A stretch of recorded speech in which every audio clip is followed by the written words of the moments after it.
All right. Happy Friday, everybody, and welcome to another Future Focused update. This update, given it's the beginning of the year, a little bit of a variant. So last week I did an interview on philosophy and ethics and its importance in the AI age. This week I opted to do, and I debated this. So if you roll your eyes when I tell you what it is, let me give you some context before you click off. It is my biggest realistic predictions for 2025. Now, I debated whether I was going to do a predictions or not because, I see tons of these things out there. But what I wanted to do was something slightly different. Rather than just run through the top 10 of all the different things that I think, everybody else is saying is going to happen, I wanted to hit on 10 of what I think are the most realistic ones and give some context to them, hopefully to help you feel more prepared for what's coming. So my goal isn't to be alarmist or to freak people out or make these insane predictions, but to be able to say, based on everything I'm seeing, these are the things I think realistically every one of us is going to have to wrestle through in 2025, regardless of whether you're a consumer, whether you're a business leader, whether you're whatever, we're all going to have to deal with. And this was largely fueled by, I took some time, I did a digital detox over the holidays. And one of the things I did during that time was, while I wasn't making content, I was interacting with a lot of folks from all over. And in those interactions, one of the things that often came up in conversations was people would ask me, what do you think I'm going to have to deal with in the next year based on all this stuff you're seeing happening? What personally do you think I might have to wrestle with? And that was a lot of fun. It was a lot of fun because people were, from all different walks of life. And it was fun going, well, I think based on your unique situation, you're probably going to see more of this and this is going to hit you. But they were all over the place. So what I wanted to do was say, well, I don't know who you are, whoever you are listening or watching this, but out of all of the different things, I think I was able to distill this down to 10 things. I think regardless of who you are, you probably are going to have to be prepared for in 2025 and things you're going to have to wrestle through, both good and challenging. And my goal is to help set expectations and prepare you for what's to come so that when it starts happening, you're not like completely blindsided. Now, I also wanted to do this because I want to check back in on this mid-year and at end of year to see how we're tracking on this. Maybe it's the HR executive in me wanting to have goals, even though they're not my goals for us as a society based on where I see us going and what I think is going to happen, so I can measure against those and see how we're progressing. I don't know, but I thought it would be helpful. So if you find it helpful, let me know. If you say, Christopher, we don't need another predictions, well, then send me that message too. And then I'll take that into consideration on whether I'll do a mid-year check-in or end of year check-in. But I also thought this would be kind of a fun and neat addition to 2025. All right. That's the intro. Before we jump into it, let me just run through, thank you for those of you who watch and support this. Like, share, if you know somebody who'd benefit, all those things, please. It does help me a lot as things continue to grow. Tell somebody about it, whatever.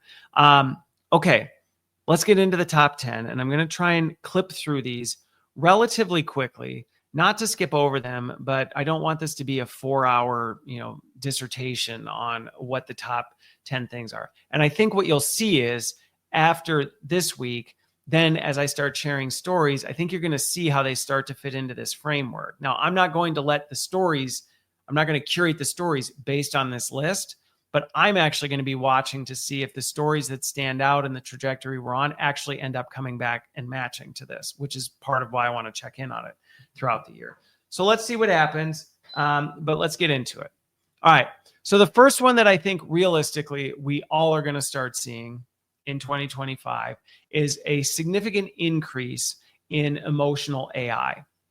Now, the data behind this is that this is probably one of the biggest markets that's predicted to grow. And when I say emotional AI, I mean use cases for AI that are more human-like in their application. So rather than interacting with a real human being when you take a customer service call, you're going to interact with an AI bot.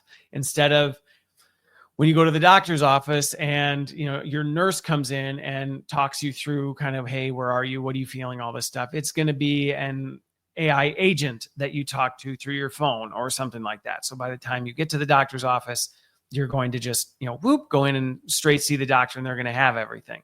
I'm even seeing this in some of the mental health spheres. Well, rather than talking to a real counselor, what if we sign you up for an AI counselor, and only if things escalate do we actually connect you to a live agent? It's all being done in the idea of improving customer experience, health outcomes, things like this. Because the reality is, if you're a consumer, we all know it's frustrating when you spend 2 hours in the waiting room and then you go into a doctor's office and a nurse asks you a whole bunch of just really rote questions and you just feel like you're nothing more than a number. So I get it. They don't have a lot of time. And so can AI help with some of this stuff? Maybe. Can it be helpful if you just need to bounce something off your head, to talk to an AI psychological counselor to at least get your thoughts together and have it kind of analyze, hey, how's this person responding? Do they actually need the help of somebody who is a real human being to help? I see where it's coming from. So the demand is there. And I think the demand isn't just companies want it, people want it. And I talk to people where they're more open to the idea of, I'm not necessarily, we're seeing some of the resistance to AI start to drop, where people go, I'm not opposed to talking to AI. I just want to know I'm talking to AI, and I want to know that I will have the opportunity to talk to a person if I need to, that kind of stuff.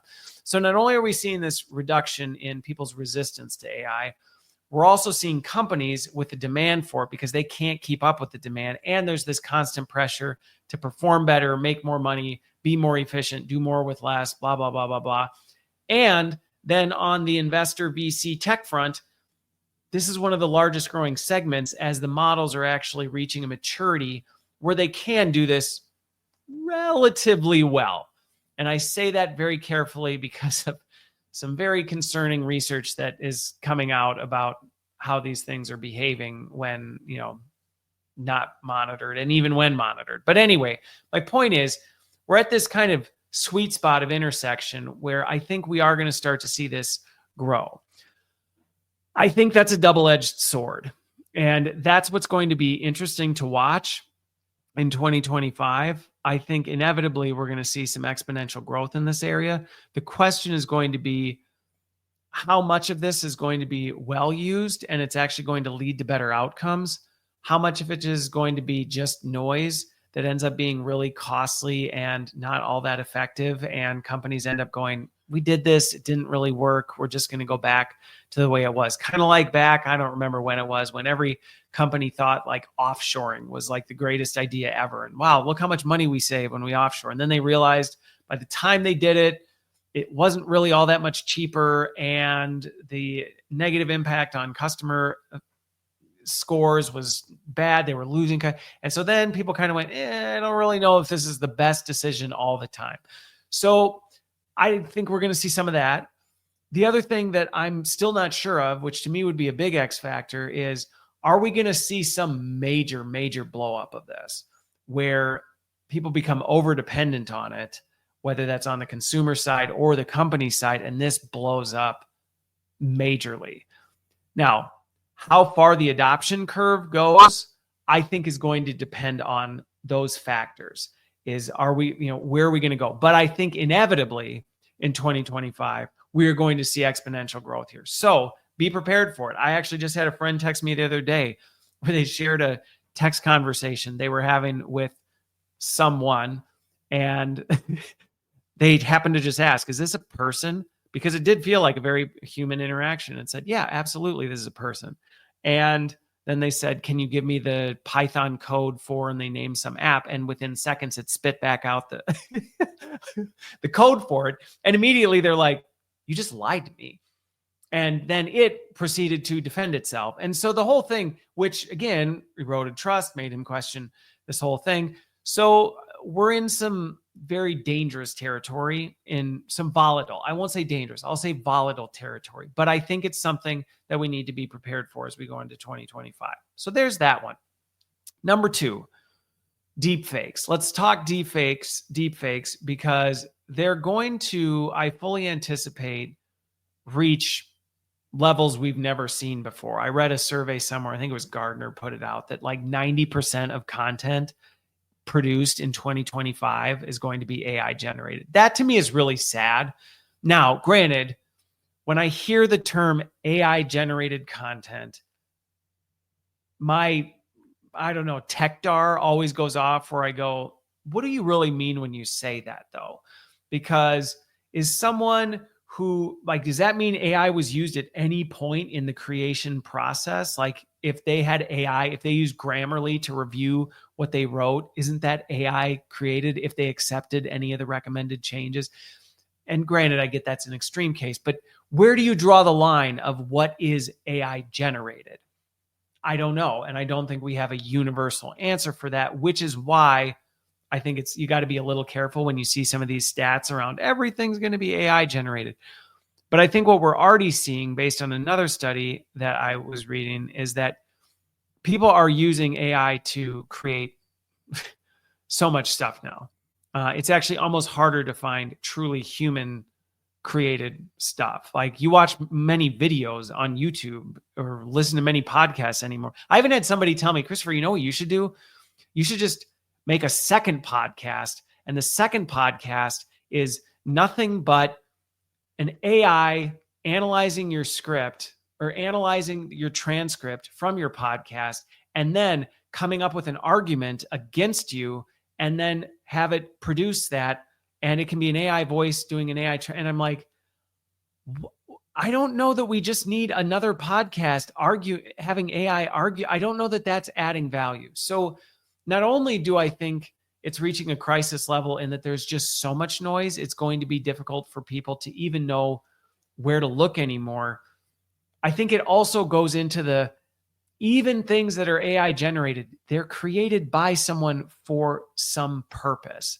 And I think that's the part that I get nervous about when I think about this is we don't always know who's behind that content. And I think that's the concerning part, especially is it's becoming harder and harder to know where did this even come from and what is the real source of this so that I can start to qualify, well, maybe this is AI generated, but it was created by this institution. And I know this institution is committed to these things. So even if it's generated by AI, I know and trust that institution.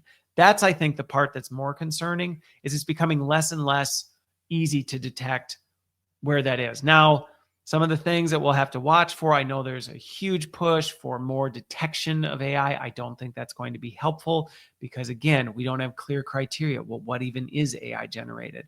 But I think the thing that everybody just, I have said this so many times in so many of my podcasts, to be prepared for this is, one, slow down, take every thought captive before you respond, before you comment, before you like, before you share, before you have an emotional response to things. Take a moment to just dig in and go, what even is this? Where is this coming from? Is there truth to it? I will do my best to continue on here, even though I'm responding to kind of breaking headlines and some of the biggest things happening in the space. You might see a clickbaity headline. You might initially hear me respond with some of the hype behind what's happening, but my plan is to continue following that up with the deeper, nuanced breakdown of, but what does this really mean? Yes, is it exciting that Google broke the metasphere or whatever, sure, and that's what everybody's saying, but then let's talk about practical examples. And my goal is to continue to help be a voice in that. But as you look to other voices, it's going to be really important that, one, you're advocating for transparency in this stuff. Don't just sign up for things just because. It's going to be important that you validate your sources and say, who is telling me this and what are their motives? Do they have certain motives? And maybe, what are they actually trying to get out of this? And do you trust that? And be careful that you don't just listen to digital detection systems, because I've known many creators who literally created things with their hands that were then deemed AI created. So it's not a foolproof system. So I think this is just going to be one of those things that we have to slow down, be prepared for, not let our emotions get the best of us, and think critically. I think it's going to need to be the year of critical thinking, especially with this rise in deepfakes. All right, number 3. I fully anticipate we are going to see a mega spike in mental health problems in 2025 and really in the coming years. And I'm going to say this in a couple different ways. I think one, the pace of change and the pace of progress that we're pushing right now is unsustainable. It's flat out unsustainable. We as a civilization, as a society, cannot maintain this trajectory. And I read a study from Gallup over the holidays that was talking about the fact that like 75% of tech workers are burned out. And it's not surprising. When every frontier model has to be released in the next month or quarter or whatever, and there's just so much pressure. We got to do more. We got to build more. We got to get more out there type of a thing.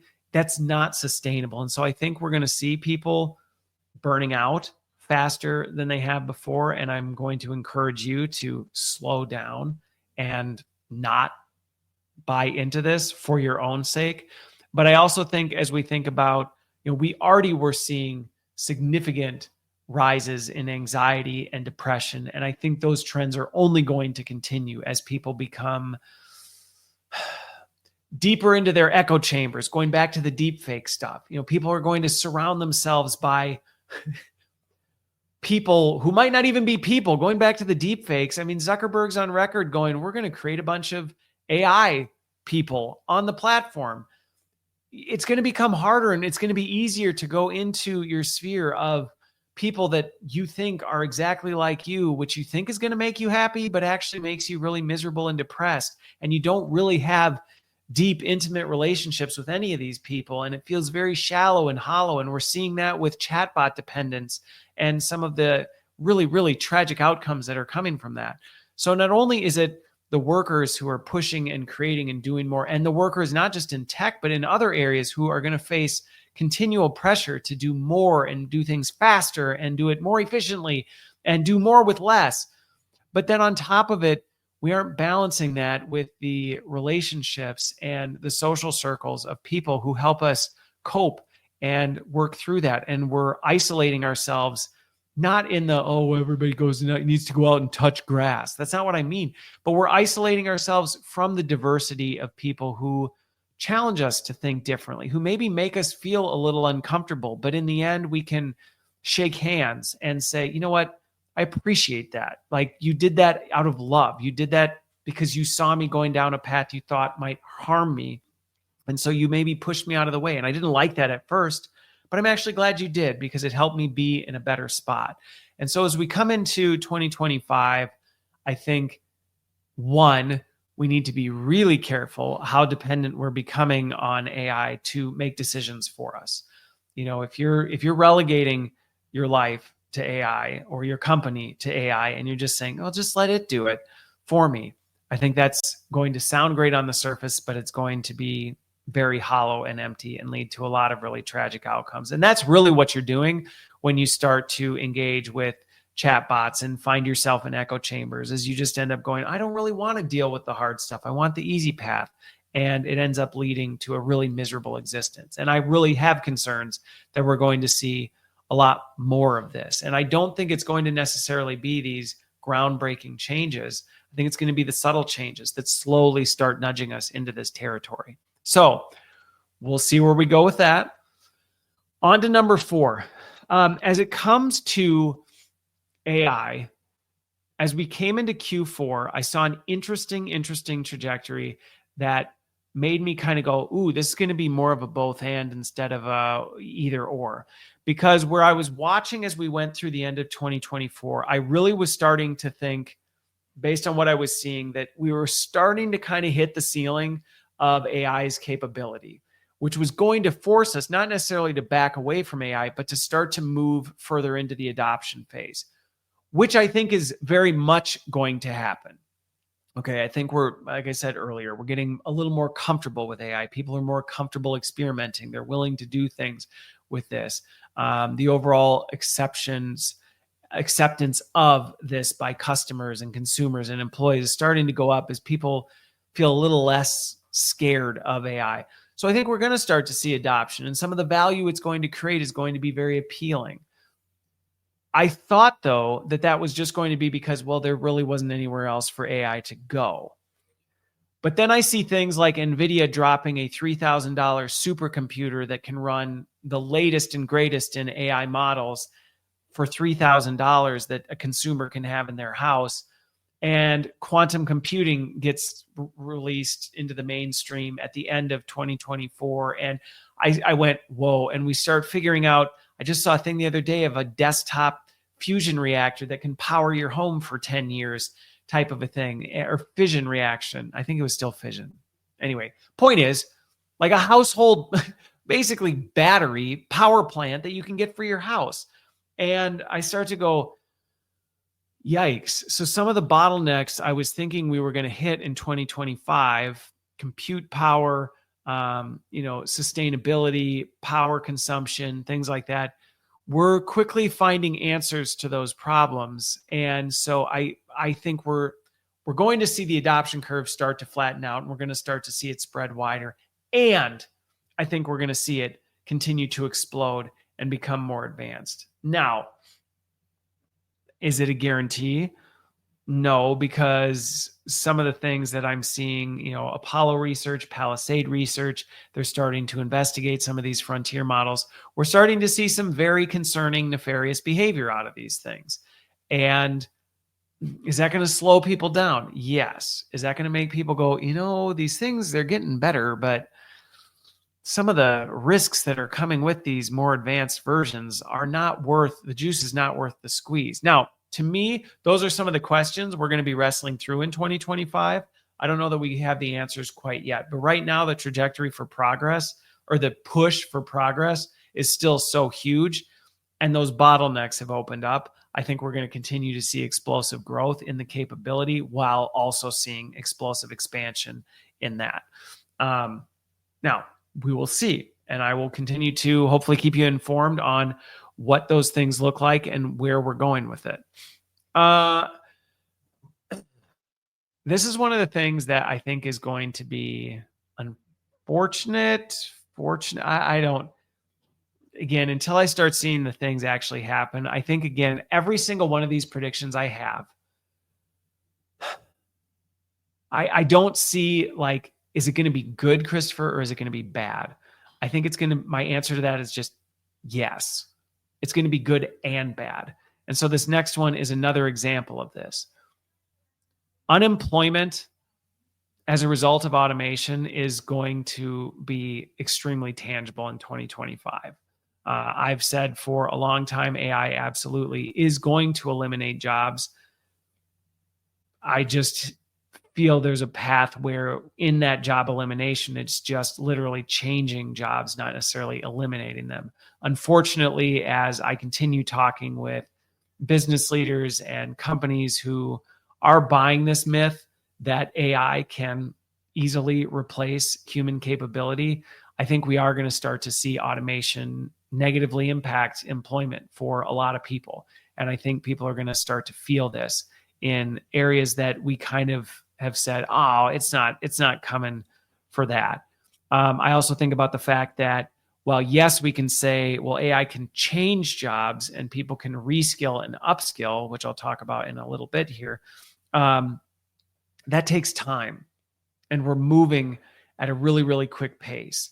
And so this, like, taking the time, which we don't have a great track record of taking the time to actually do this stuff, I think is going to leave some people in this position where companies go, yeah, well, I mean, technically there is a job available, but you're not qualified and I don't see a path to you getting there. So thank you for your service and, all the best in what you do.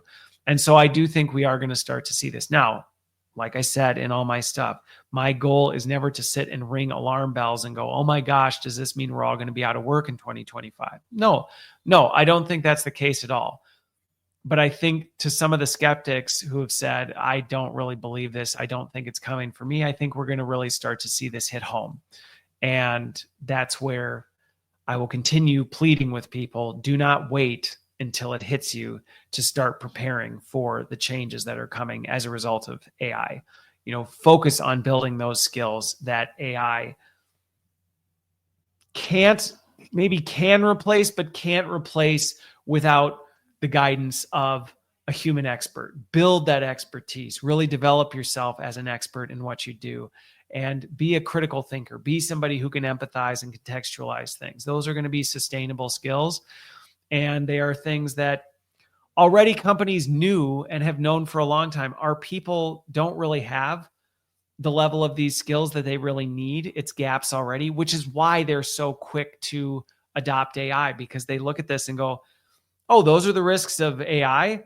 Well, we already have those risks with people. So technically, we might as well take the risk on AI because it's cheaper and more efficient and doesn't need breaks. And I don't agree with that conclusion, to be clear, but I'm already starting to see companies move in that direction. So just be prepared for that. And for, if you're somebody who's just thinking, nah, I'm just going to kind of coast into retirement, or I'm just going to coast and wait and see what happens, I would just caution you that that may not be a wise path in 2025, and not to, ring the alarm bell or incite fear, but more to say this is going to become, I think, a very realistic thing to start happening on larger scales. And it already has been, so it's not like brand new, but I think it's going to start to hit industries and areas that we didn't really think it was going to, or we thought we had more time.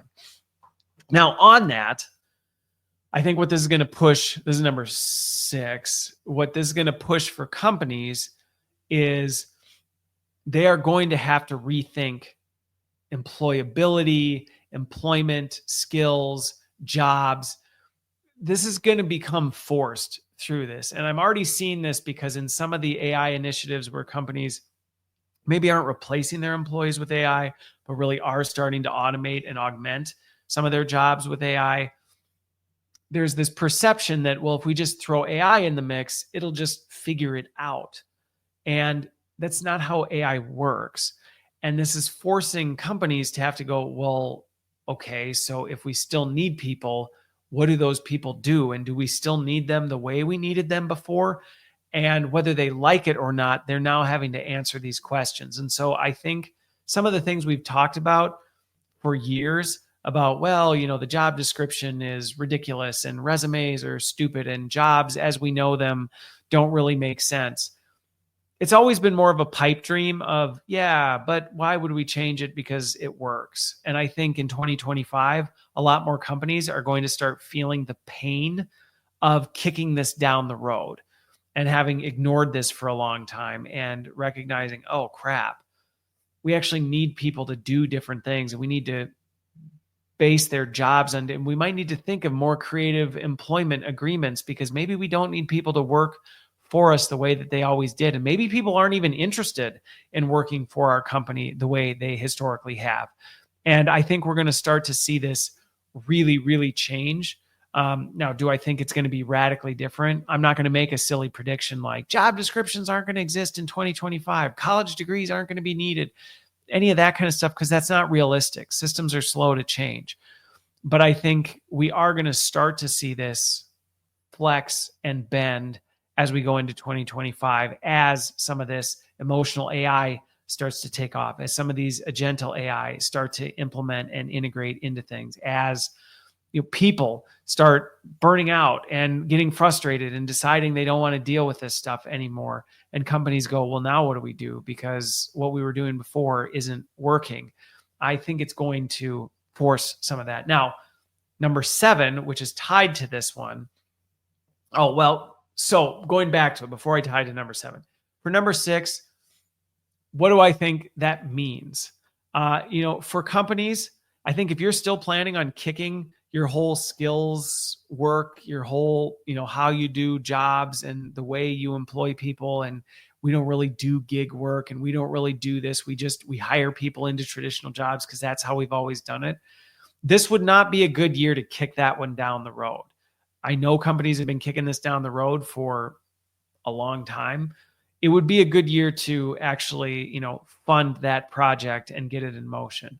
If you're an employee, I think where you're going to need to put this into practice is, are you even aware of what skills you have? And that's one thing that I encounter a lot of people where they'll tell me what their job is, but I go, yeah, but what are you good at? What do you do? And that sometimes is met with a blank stare, because a lot of folks just go, well, what do you mean? Like, I'm the director of marketing. And you go, yeah, okay. But what do you do? Like, what is it that you actually are really good at? What are you passionate about? What are the skills that you've built? And a lot of times employees don't know that. Now, granted, do companies have to shift before employees feel the pressure of that and feel they have to do it? Yes. But similar to the pressure I'm putting on companies, do you really want to wait till you have no choice but to do it? I don't think so.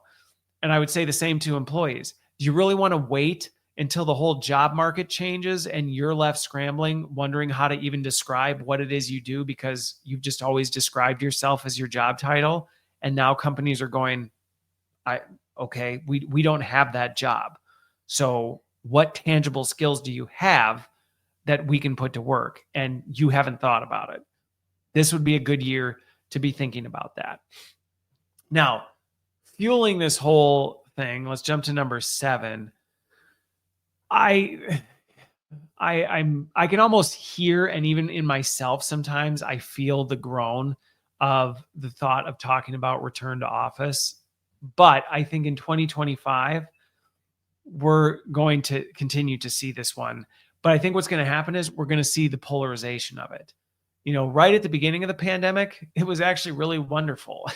We kind of saw the harmonization of it. People came together and they said, you know what? Who cares where people work?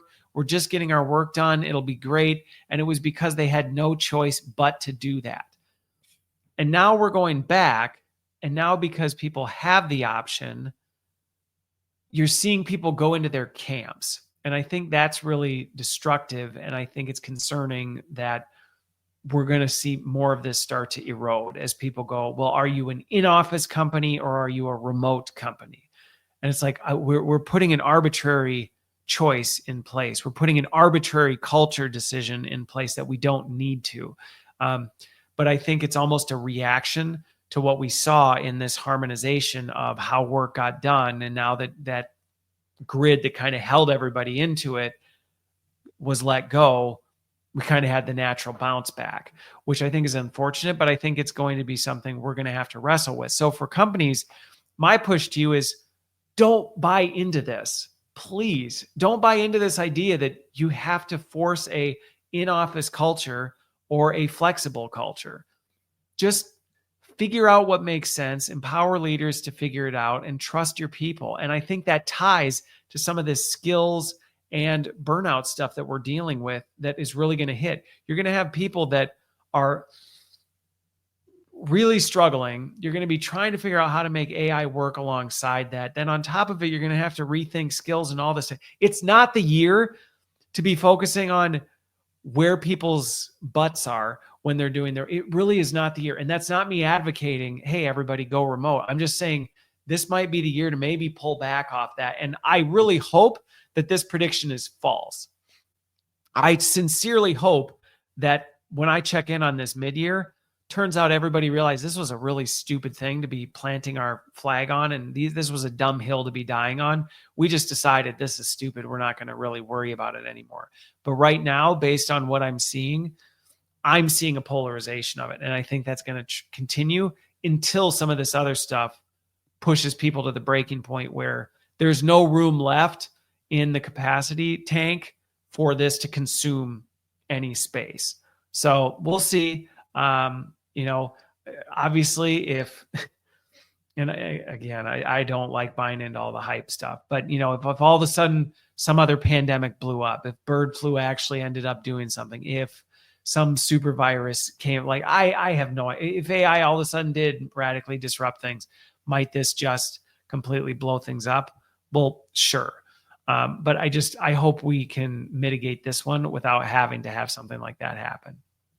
All right. This one will be a little bit shorter. But one of the things that I've been watching that I think is going to become important for us as we think about 2025 is how cybersecurity in some ways is going to become exponentially more complex, but in some ways it's actually going to become dumber or need to become, and I don't mean dumber like stupid, I mean simpler. And And the reason for that is, as these AI models continue to become more advanced, as you can start to create deepfake content like you've never created anything before, our traditional models of encryption, our traditional models of password protection, of system architecture, they're going to become exponentially more complex. And that's going to be a real pain point for CISOs and other security officers and things like that.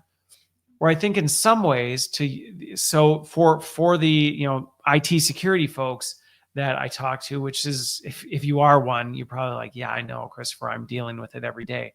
But it's going to get worse. It's going to get harder. It's going to get more complex. You're going to have to deal with more breaches and data breaks and attacks, and all this stuff is just going to go up, and it's going to start hitting. So here's to my small to medium-sized business folks who might be listening to this. If you're not taking your cybersecurity seriously, you should. And by that, I mean, like, if you're using analog tech, or you haven't had, maybe a cybersecurity group come in and just do a basic test on your systems and say, how vulnerable are you as an organization?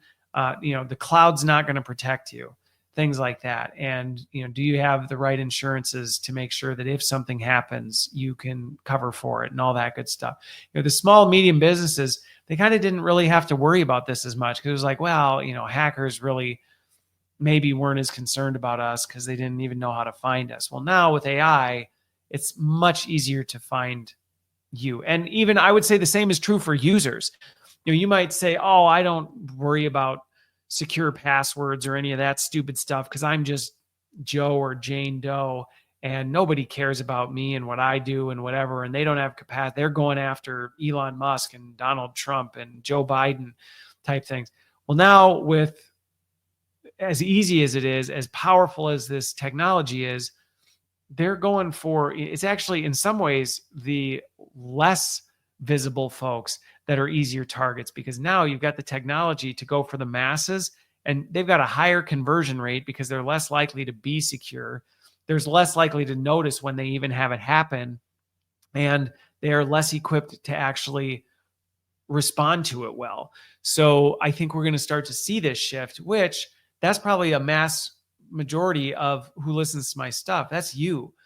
So if you are not taking, if your password is still password or your birthday or don't do that kind of stuff. If you don't use two-factor authentication, you should enable that kind of stuff. And that's what I mean, where securing this stuff for the average user is going to get dumber, in that, having a system send a text message to you to make sure you actually did it, and then you type it in, type of a thing. Like, that's the kind of stuff that's going to help protect folks. So I think my concern for folks is, this is a thing that people always think it's somebody else, it's somebody famous, it's somebody whatever who really needs to be careful. I just am, I grew up in a very small town, and, people just thought this is never going to come for me, and it will. And I think we're going to start to see that in exponential droves in 2025, as this technology just continues to get in the hands of the masses, and the masses just become an easier target to shoot at, where before it just wasn't practical. So that's what I think. We'll see. Again, I'm curious to see how this plays out.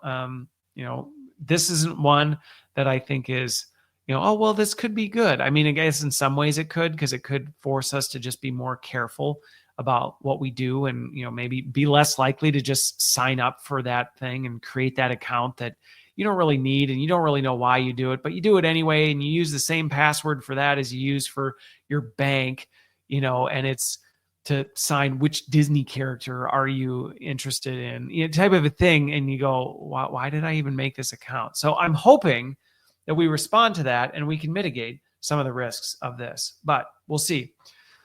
All right, number 9 is one that I have mixed feelings on in terms of my prediction about this.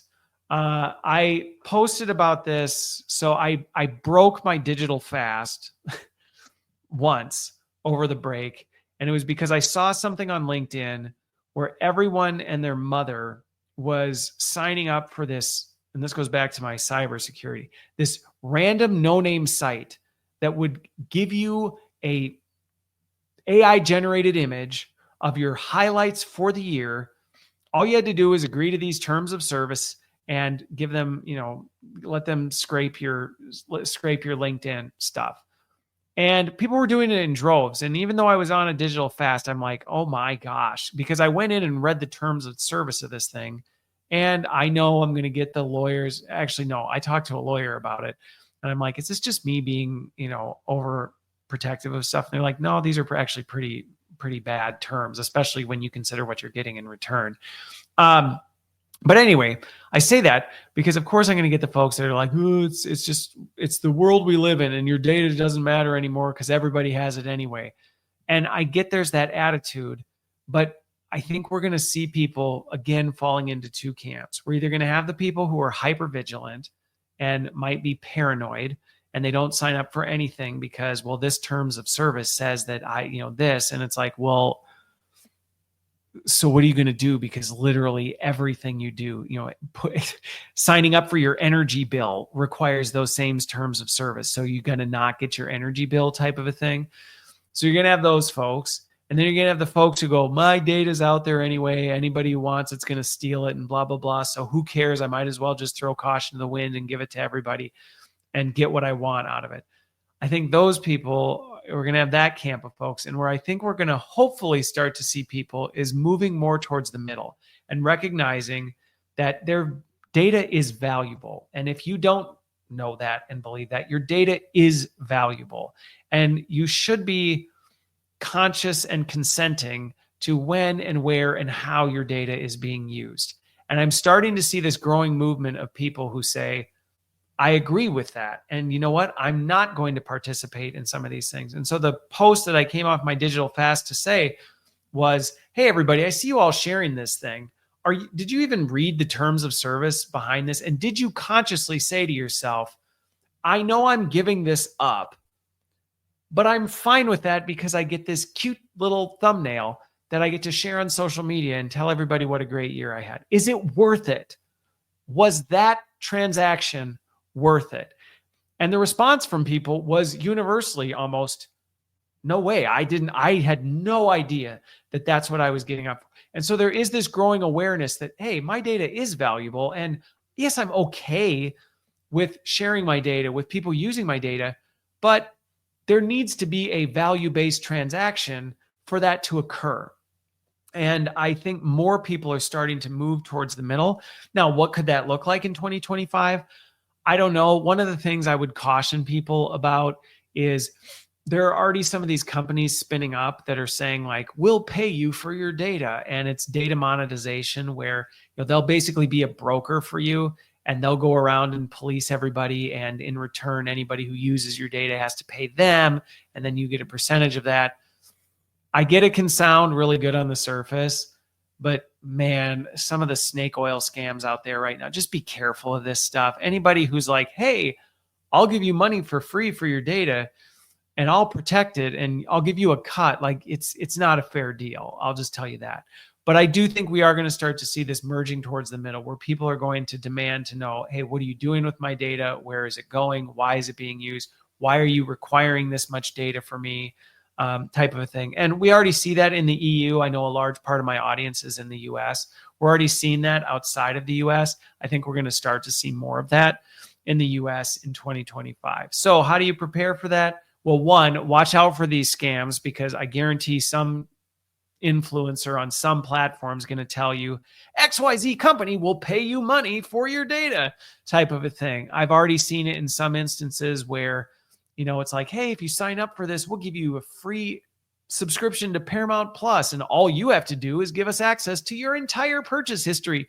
And it's like, is Paramount Plus really worth everything you buy? Somebody knowing that you don't really know who knows that and that who they're brokering that data to and how it's being used. Maybe it is. Maybe it is. Maybe you really love SpongeBob SquarePants and it's totally worth it to you. I mean, fine.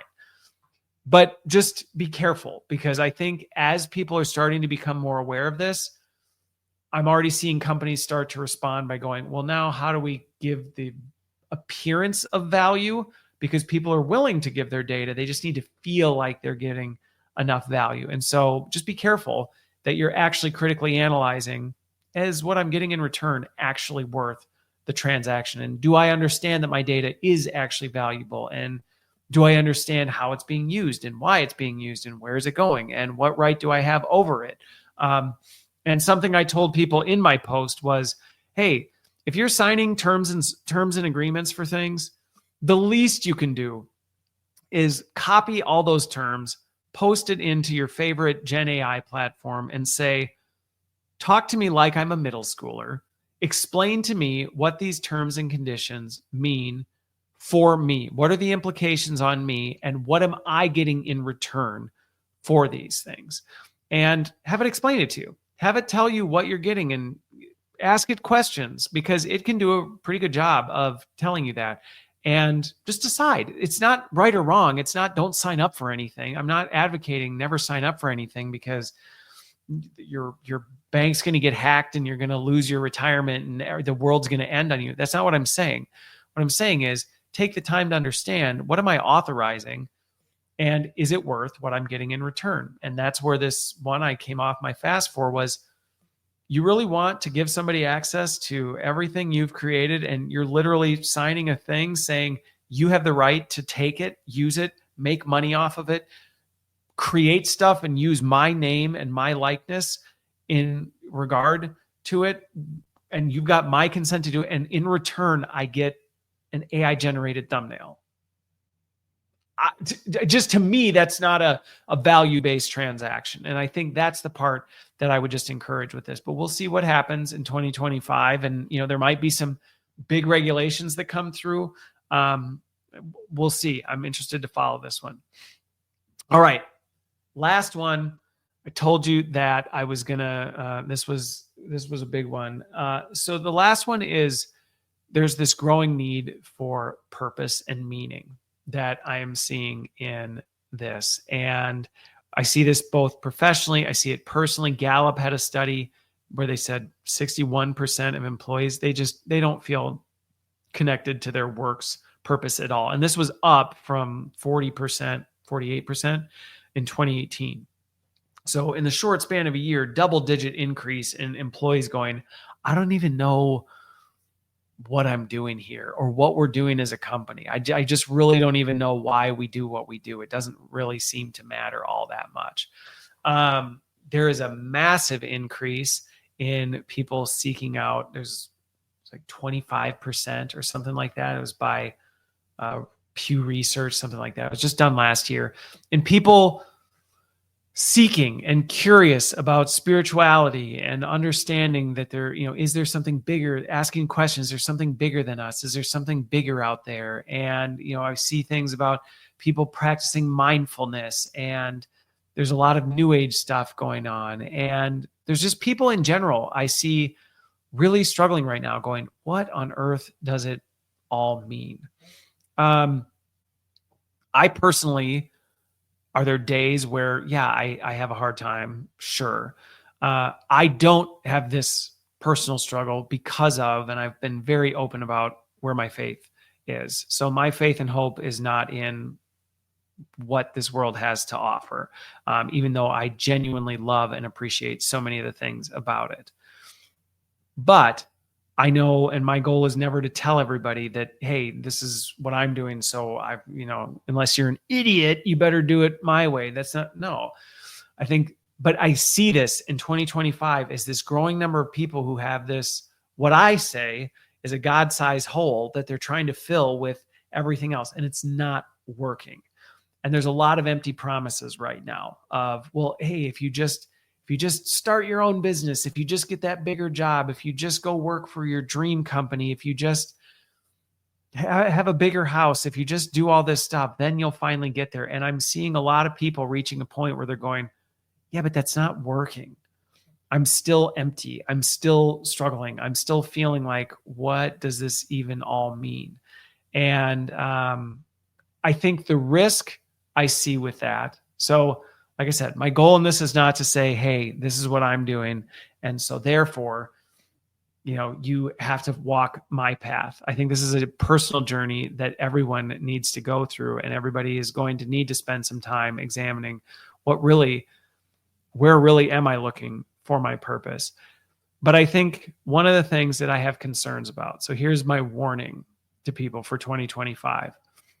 I fully anticipate, and it's already starting to happen, that technology, in addition to the usual things, right? Money, sex, all these other things, they're going to fill this stuff up. It's not. And we know that. But I think the one that's going to be newer and is going to present new temptations for people to go, maybe this will be the thing, is technology. And I get some people might go, that's ridiculous. Like, I don't believe an AI bot is going to solve my problems. I get you might not think that, but I'm watching the addiction rates to AI bots. I'm watching people start to develop and maintain relationships with completely artificial entities that are not their own or that are not human beings, and not seeing the issue with that because it fills the void that the real people in my life don't fill. I'm seeing people buy into the promise, and AI just announced that healthcare is going to be its major area of focus in 2025. I literally know people whose goal is to just not die in the next 10 years because they're convinced technology is going to let them be immortal soon. We're going to cure every disease. We're going to be able to do all this stuff. And so we're at this very dangerous place right now where the amount of people who have this hole that they don't know what to do with and they're struggling with, and technology that they're unfamiliar with, but seems to be promising some really, really, really incredible things. And all of a sudden you merge these together, and there's a lot of people that I think are going to get hurt in 2025. Because unlike a lot of other things, I talk a lot about the fact that AI amplifies and accelerates what's already in place. It's not creating anything new. It's simply amplifying and accelerating what's already there. And so I look back at human history, and a lot of the things we've historically tried to fill these holes with, they take time. It takes you a while to realize it's leaving you completely hollow and empty. I was talking with my kids about it, Notch, the guy who created Minecraft, nothing but wanted to build this game, ended up selling out to Microsoft for $2.5 billion, and he's completely miserable. He has everything he thought he ever wanted, and he's miserable. But it took years for him to get there. I think the concern I have with technology is that's not going to take decades or years or potentially even months for people to start to experience the consequences of trying to fill a void with something that is fundamentally incapable of supporting and sustaining it. And so that goes back to my earlier point. I think we run the risk of seeing some really serious mental health issues in 2025. And I think this is largely the underlying root cause of this, is people are already seeking greater purpose. It's just a continually growing need, and they're looking to all sorts of things to find it. And the newest player on the stage is technology, and it's offering a lot of very, very convincing, very, very lucrative promises to fill it. And what I can tell you right now is it won't. It won't. And the harm it will cause will hit a lot harder and a lot faster than some of these other ones that people have tried in the past. And so I think as we go into 2025, my caution would just be spend a little time on what really matters to you. Where are you looking for your purpose? And what does that actually mean to you to find purpose? And seek out other people who seem to have cracked that and explore that. And of course, I'm going to advocate and say, you know what, it's been a very decades long journey of my walk as a Christian to help me find that purpose. Of course, I'm going to advocate that because I want you to experience the same fulfillment and joy and satisfaction that I have. But I'm not here to try and win you over and tell you, well, if you conclude differently, I think you're dumb, because I don't. And I think We all have to figure that out, and we're all on our own thing. But take the time to do that, because if you don't take the time to do that, I think that's going to make you exponentially more vulnerable in 2025. Because if you're not thinking about it, if you're not investing in it, if you're not taking time to actually be aware of what's going on in here, you're going to get swindled. You're going to get sold some of these promises that will leave you hurting in the end. So those are my top 10. I will see where we land. Let me know what you thought. Give me your feedback. Leave it in the comments. Send me a message, whatever you want to do. And with that, we will see you next week.